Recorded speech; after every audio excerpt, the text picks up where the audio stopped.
And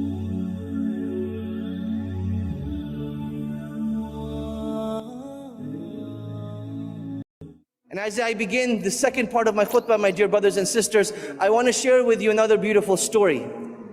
This is the story of a man who was originally Egyptian, but he lives in the beautiful city of Al-Madinah Al-Munawwarah. And he has made Hajj for the last 20 years in a row, every single year. And he was doing an interview recently, and he was asked, you as a janitor, as a poor man, what do you think is the cause that Allah subhanahu wa ta'ala keeps calling you back to His house? So in this interview, the man says, this is purely from the blessings of Allah subhanahu wa ta'ala. And I'm not sure of the exact reason, but I do remember a particular incident in my very first Hajj that I saved up for the whole entire year before I came for my first Hajj. And I went on this great journey.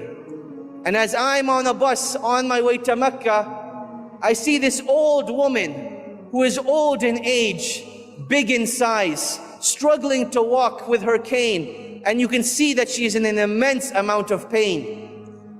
So I thought to myself, what type of individual would I be if I as a young man sat on the bus and this old woman had to walk all the way to Mecca?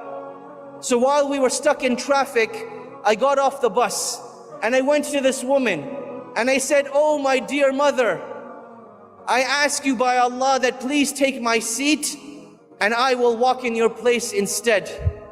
And this woman, she started to cry with tears, thanking Allah that Allah subhanahu wa ta'ala had sent someone that would take her on a bus rather than her having to walk. And as she was getting on the bus, she turns around to that man and she says, oh my dear son, I pray to Allah that Allah subhanahu wa ta'ala never prevents you from making Hajj again. And he says, Allah knows best, but I believe that was the cause that each and every single year, Allah subhanahu wa ta'ala sends someone knocking on my door that requests my help in going for Hajj, or they request my company, or they say, I want to take you to Hajj for free.